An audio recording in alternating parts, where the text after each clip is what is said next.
Hey, Nick. Hey, Leora, how you doing? I'm doing great, thanks. How are you? Doing good. I thought I might have missed out or something. There was a little hesitation before it asked me for my code, but got on here fine. Okay, fantastic. Well, I've already got the recording on just so that we can capture whatever comes up. Is that okay with you? That's fantastic, yeah. Oh, super. Okay, super. But it's just going to be, like friends talking, so no pressure, don't worry.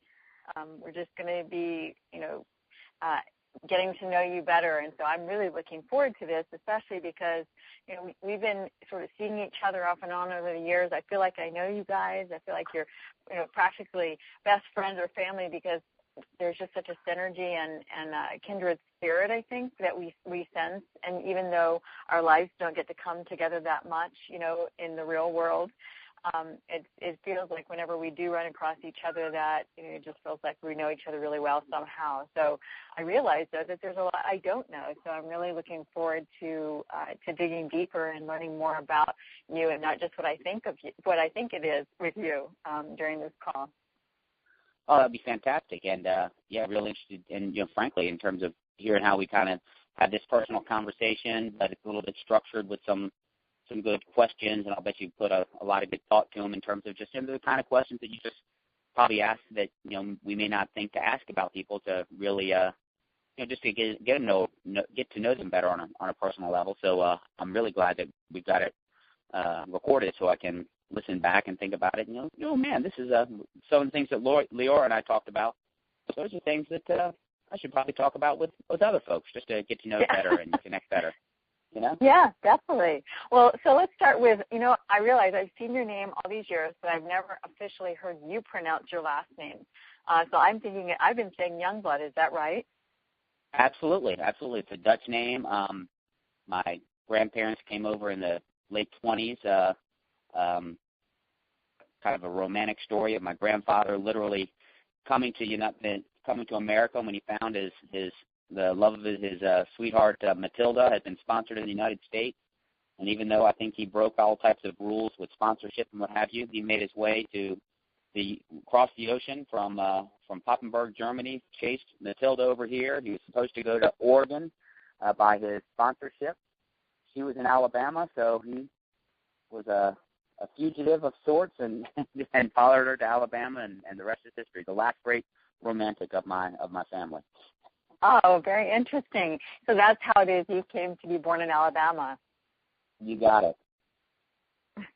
Do you still have family there? My family my mom's in Alabama. My dad passed in 2010. I've got some sisters in Alabama.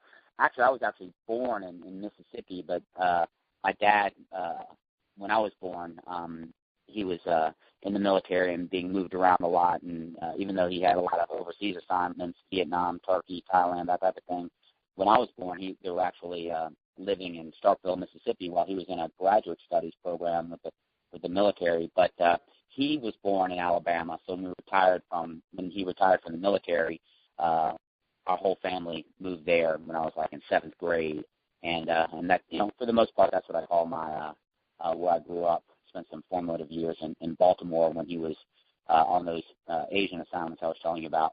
But our family was in Baltimore, through my all my single years and up till just before I became a teenager. I'm sorry, I didn't hear that. You were what? What was the last thing you said? Oh, just when I was 12 years old, my dad retired from the Army. And it was from there forward that I spent my years to my early 20s in Alabama. I see. Well, moving around explains why people may not necessarily be able to peg your accent as being, specifically from the South or any place in general. So, or in particular, I should say. So that kind of explains that. And I see that you have a birthday coming up. You're what they say, the big 50, right? That's it. The big 50 coming up. I was joking with my fitness class this morning. Most of the kids in there, the girls are half my age, and there's a few of us who are my age. And I was telling them how I was talking with my mom yesterday, and she was saying, how nice it was that she was able to still goes to her 50-plus club meetings. And at first I was thinking, man, she should be she's probably the senior in that group. And then it suddenly hit me, shoot, in a couple months I'll be eligible to go to her 50-plus club meetings with her. And that one stung a little bit. Yeah. It did. But, this is the thing. This is part of what, I really want to get into with our call today, and that is that you've discovered, that aging is no excuse for disease necessarily, and that, one does not presume the other, and that we can totally change the way we age. It doesn't have to be a genetic legacy. It's more an environmental legacy and a matter of choice.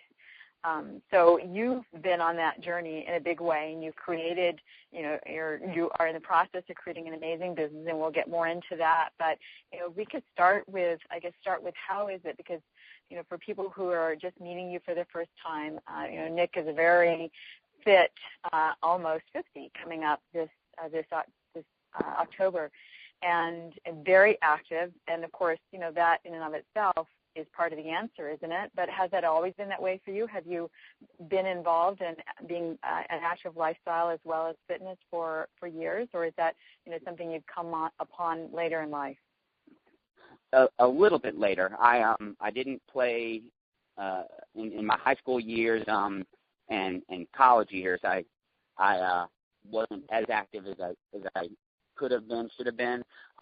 But when I left college and I went to college in my hometown. So, when you're there with you kind of get caught up with a certain group, and my group wasn't very active and certainly didn't eat and nourish ourselves very well. But then when I went to work and found that just by having a lot of those influences out of the way, I was like, wow, I'm actually able to, making better choices and being active and doing things. And I got pretty fit. And in my 20s, I did a ton of marathon. I did, half Ironman, distance triathlons. And then later in my 20s, we started spending more time in the gym. And then, of course, in my we started doing more things with weights. And once we moved up here, connected with with Jade and Jill and Keone and everybody with Metabolic Effect, I really became passionate about those things.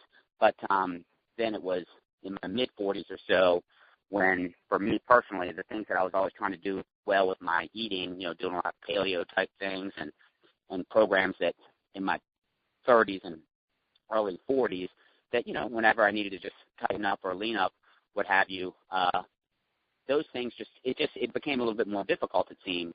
And as much as, I knew there's probably plenty of ways there are several different things that I tried. The thing that exposed me to, that brought me to the business opportunity that Tara and I are doing with Isogenics was discovering that nutrition really allowed me to get back into the fitness that I felt like I had in my 30s and very early 40s. But in my mid 40s, the same things just weren't working, Leora, and it was like I had to make some change on the nutrition side, and this has been a great one for me. Yeah, that we all get to that place, don't we, where, it's like, well, what's happening? And that's when so many people, unfortunately, get to that place, then the typical mantra is, I must be getting old. Really, instead, that's our wake-up call to say, I can't get by with this anymore. And I need to change. I just need to change, make different choices if I want to have a better life. And that's definitely what you and Tara have done. And by the way, so Tara is your significant other, and you guys have been as you say on your Facebook, a domestic partnership for how many years? Gosh, since 2002, or February 2002. And as my aunt calls us, she's my spousal equivalent. She's your what? Spousal